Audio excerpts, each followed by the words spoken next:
যাই হোক চৈতালিরা, আপনি যেটা জানতে চেয়েছিলেন যে আসলে মুজাফফরগঞ্জ স্পোর্টস জোনের যে পিকনিক, এই পিকনিকের সর্বশেষ অবস্থা, আসলে আমরা এর ভেতরে ঢুকে আমরা যে অনারটা পেয়েছি প্রতিনিধিদের পক্ষ থেকে, আমরা চা পানের, ওনারা কিন্তু আমাদের চায়ের আমন্ত্রণ দিয়েছিলেন এবং চা দিয়েছেন। অনেক চাটা অনেক অথেন্টিক এবং মুজাফফরগঞ্জ স্পোর্টস জোনের প্রতিনিধিগণদের দেখতে পাচ্ছেন, ওনারা কিন্তু অনেক আন্তরিক। এখন অবধি সংবাদকর্মীদের কাছে সংবাদকর্মীদের ওনারা কিন্তু ভেতরে যে এত ভালোবাসা দিবেন আমরা কিন্তু এটা কখনোই ভাবি নাই। খুব কষ্ট করতেছি। মুজাফফরগঞ্জ স্পোর্টস জোনের যে প্রতিনিধিগণ, ওনাদেরকে অশেষ ধন্যবাদ চ্যানেলের পক্ষ থেকে। এবং আমাদের যে শেফ রয়েছেন উনি কিন্তু রান্নার কাজে ব্যস্ত।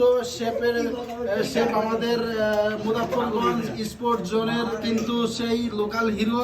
উনি কিন্তু রান্নায় এতটাই পারদর্শী যে যে কোনো জিনিস কিন্তু খুব সহজেই রান্না করে ফেলতে পারেন। যাই হোক, উনি রান্নায় ব্যস্ত। আমাদের এপাশে আমাদের মুজাফফরগঞ্জ ফারিয়ার নবনির্বাচিত সাধারণ সম্পাদক হাসিম ভাই। আমি আগে থেকেই জানিয়ে রাখি, আমাদের আজকের যে এই মুজাফফরগঞ্জ স্পোর্টস জোনের যে পিকনিকের যে আয়োজন, এই আয়োজনের কিন্তু যে প্রতিনিধিরা ওনারা কিন্তু অনেক বৈঠকের পর কিন্তু আজকের এই পিকনিকটা সুসম্পন্ন হতে চলেছে।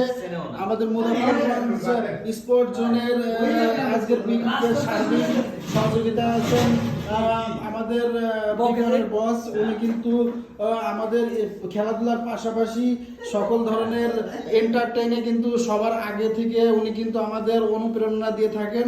এবং আমাদের যতগুলো পিকনিক হয়েছে সকল পিকনিকে কিন্তু যিনি সামনে থেকে সকল আয়োজন করে থাকেন আমাদের অলোক দাদা। ইনি কিন্তু অত্যন্ত পরিশ্রম করেছেন সকাল থেকে। আমরা জানার চেষ্টা করেছি যে কি কি মেনু আছে, উনি কিন্তু বলার চেষ্টা করেননি, এখন কিন্তু বলেছেন আমাদের সামনে যে কি কি থাকবে। আমরা এখনো কিছু জানাবো না, আমরা এটা সিক্রেট হিসেবে রাখছি যাতে খাওয়ার সময় যেটা প্রকাশ পায় যে কি কি মেনু থাকবে। চৈতালি রায়, তাহলে আপনি শুনলেন যে আসলে ওনারা এখনো অবধি কিন্তু জানাতে যাচ্ছেন না যে আসলে কি কি মেনু আছে। যাই হোক, ওনারা জানাবেন, ওনারা রান্নার কাজ চলছে। আমি শেফের কাছ থেকে দু এক কথা জানতে চাচ্ছি যে আসলে আজকের পিকনিকে আপনি কতটা উদ্বুদ্ধ? আসলে উদ্বুদ্ধ বলতে যারা আছে সাব্বির ভাই, অলকদা, ওরা মোটামুটি আগে থেকে সব প্রিপারেশন করে রাখছিল। আমি জাস্ট আমার যে প্রধান কাজটা রান্না, যদিও সবাই পছন্দ করে, আমি বলি না সবার কথা। হ্যাঁ, শুধু আমি রান্নার কাজটাই আমি ব্যস্ত। দেখা যাক আজকে রান্নাটা কেমন হয়।